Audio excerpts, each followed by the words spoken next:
Adelaide दूसरे one day में Australia की पाकिस्तान के खिलाफ 140 रन पर 9 विकेटें गिर गए। हारिस रऊफ ने 5 खिलाड़ियों को पवेलियन की राह दिखाई। शाहीन शाह अफरीदी की 2, नसीम शाह और मोहम्मद हुसनैन की एक wicket. Matthew Short 19, Jake Fraser 13, Josh Inglis 18 run बना पाए। Steve Smith 35, Labuschagne 6, Aaron Hardie 13 run बनाकर आउट हुए। ग्लैन मैक्सवेल 16, मिचेल स्टार्क 1 ही रन बना पाए हैं। आपको बताएं कि एडिलेड में इस वक्त दूसरा वनडे जारी है। ऑस्ट्रेलिया के पाकिस्तान के खिलाफ 140 रन पर 9 विकेटें गिर गई हैं। हारिस रऊफ ने 5 खिलाड़ियों को पवेलियन की राह दिखाई है। शाहीन शाह अफरीदी की 2, नसीम शाह और मोहम्मद हुसनैन की एक wicket. Matthew Short 19, Jake Fraser 13, जबकि जोश इंग्लिस 18 रन बना पाए हैं। Glenn Maxwell 16, Mitchell Starc 1 run ही बना पाए हैं। एडिलेड में दूसरे वनडे में ऑस्ट्रेलिया की पाकिस्तान के खिलाफ 140 रन पर 9 विकेटें गिर गई हैं। हारिस रऊफ ने 5 खिलाड़ियों को पवेलियन की राह दिखाई है। शाहीन शाह अफरीदी की 2, नसीम शाह और मोहम्मद हुसनैन की एक wicket. Matthew Short 19, Jake Fraser 13, जबकि जोश इंग्लिस 18 रन बना पाए हैं।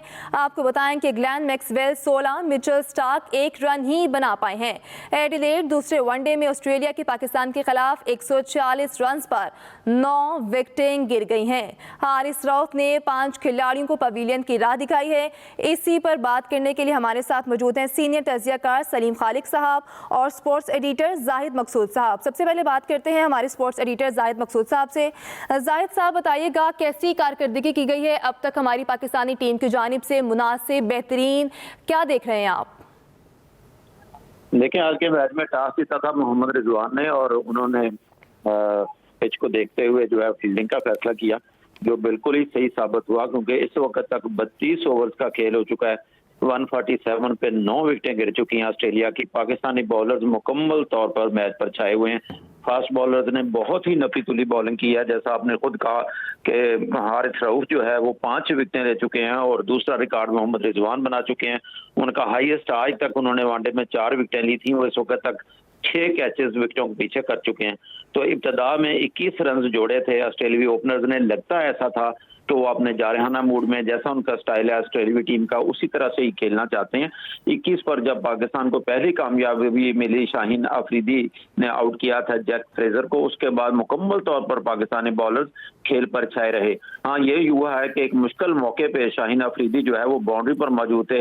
नसीम शाह की गेंद पर, चौथे ओवर की तीसरी गेंद पर वो नसीम शाह की गेंद पर वो कैच ना कर सके। गेंद उनके हाथों को लगती हुई बाउंड्री से पार चली गई। ना सिर्फ कैच ड्रॉप हुआ बल्कि चौका भी हो गया। उसके बाद पाकिस्तानी बॉलर जब मुकम्मल तौर पर नपी तुली बॉलिंग कर रहे हैं, मैच उनकी गिरफ्त में है। ऑस्ट्रेलियाई टीम लगता ही नहीं है ऑस्ट्रेलिया, और खास तौर पर याद आता है कि यहाँ ना ये मुल्तान है ना रावलपिंडी है, जहां की पिच पाकिस्तान ने खुद अपने स्पिनर्स के लिए तैयार करवाई थी। ये एडिलेड है और माजी में यहाँ पे स्पिनर काफी कामयाब होते रहे हैं, क्योंकि माजी में बहुत ही पहले पाकिस्तान वसीम अकरम की कप्तानी में यहाँ पे 1996 में जीता था और उसमें सकलैन ने 5 विकेटें ली थी और ऑस्ट्रेलिया की तरफ से भी शैन वार्नर और माइकल बेवन ने विकेटें ली थी। लेकिन आज की पिच डिफरेंट दिखाई देती है।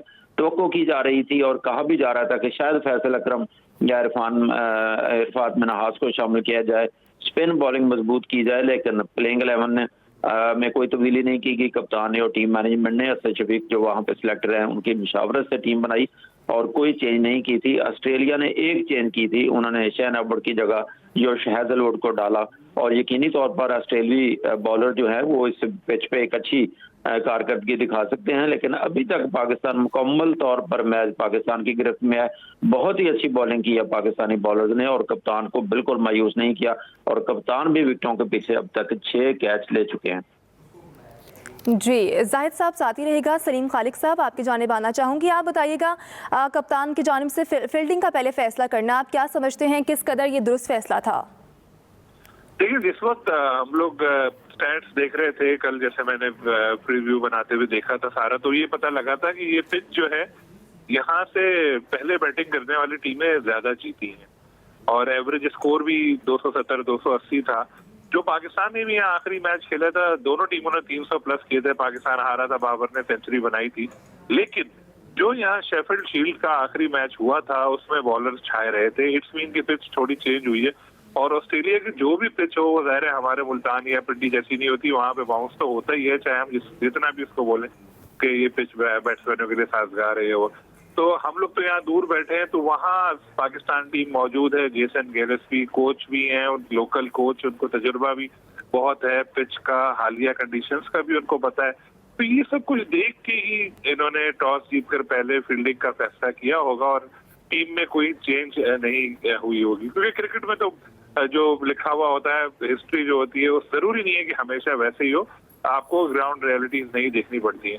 तो बज़ाहिर शुरू में लग रहा था कि ये क्या फैसला कर लिया रिजवान ने, लेकिन जब पाकिस्तानी बॉलर्स की कारकर्दगी देखी और उनको जिस तरह से पिच से मदद मिल रही है देखा, तो फिर ये फैसला डेफिनेटली अब बड़ा जबरदस्त लग रहा है। पाकिस्तान के पेस अटैक पिछले मैच में ही उसने झलक दिखा दी थी अपनी फॉर्म की, खासतौर पे हारिस रऊफ ने ऑलमोस्ट जीत के करीब पाकिस्तान को पहुंचा दिया था, लेकिन नहीं जीत पाया। तो हारिस ने जहां से वो सिलसिला छोड़ा वहीं से आज उन्होंने शुरू किया और 5 विकेटें उड़ा दी उन्होंने। जबरदस्त परफॉर्मेंस शाहीन शाह अफरीदी ने आगाज किया था और ऑस्ट्रेलिया की टीम बिल्कुल हैरान है और परेशान है, जैसे इंग्लैंड की टीम पाकिस्तान आकर हो गई थी। अब ऑस्ट्रेलिया का भी यही हाल है कि ये हमारे घर में आके हमारे साथ क्या कर रहे हैं कि हमसे खेला ही नहीं जा रहा। तो बस आप इसको कहें कि ब्रिलियंट बॉलिंग। और माजी में आप हो सकता है ये सोचें कि बहुत जल्दी चढ़ा रहे हैं, लेकिन ऐसी बात नहीं है। इस मैच के हवाले से मैं बात करूं, माजी में नजर आता था, स्कोर कार्ड आप देखें, catch Rashid bowled Wasim, catch Rashid bowled Wasim, catch Moin bowled वकार,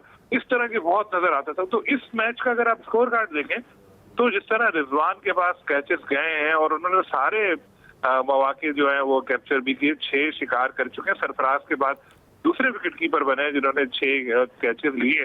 तो ये एक इससे ये भी नजर आ रहा है कि कितनी जबरदस्त लाइन और लेंथ है, कितनी एक्यूरेट बॉलिंग है पाकिस्तानी बॉलर्स की, कि वो खेलने ही नहीं दे रहे, और अगर खेलने जा रहे हैं तो एज लग के विकेट कीपर के पास गेंद जा रही है।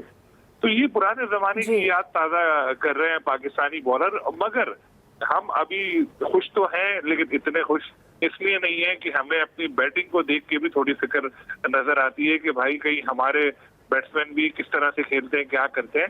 लेकिन होपफुली जल्दी से जल्दी आउट करे। जैसे अभी मैंने लास्ट स्कोर देखा था तो 149 रन बन चुके थे। बस जितनी जल्दी आखिरी विकेट मिले उसके बाद हमारी बैटिंग लाइन जिम्मेदारी का मुजाहरा करे, खासतौर पर ओपनर। तो पाकिस्तान के पास बहुत अच्छा चांस है ये मैच जीतने का। और मैं आपको बताता चलूं, जो अगला मैच हो रहा है उसके लिए ऑस्ट्रेलिया ने कप्तान पैट कमिंस समेत 5 खिलाड़ियों को रेस्ट दिया है। तो 5 खिलाड़ी जब रेस्ट करेंगे तो जाहिर है ना तजुर्बेकार प्लेयर उनकी जगह लेंगे। उसके बाद पाकिस्तान के पास गोल्डन चांस हो सकता है सीरीज जीतने का, अगर ये मैच जीत गए। तो सारी चीजें अच्छी चल रही हैं, लेकिन अब वही बात है कि आखिरी विकेट जल्दी लें और उसके बाद बैट्समैन जिम्मेदारी का मुजाहरा करें, तो फिर बड़ा अच्छा है पाकिस्तान के लिए आगे। बैटिंग लाइन को भी जिम्मेदारी का मुजाहरा करना होगा। सलीम खालिक और जाहिद मकसूद साहब हमारे साथ मौजूद थे, आप दोनों का शुक्रिया।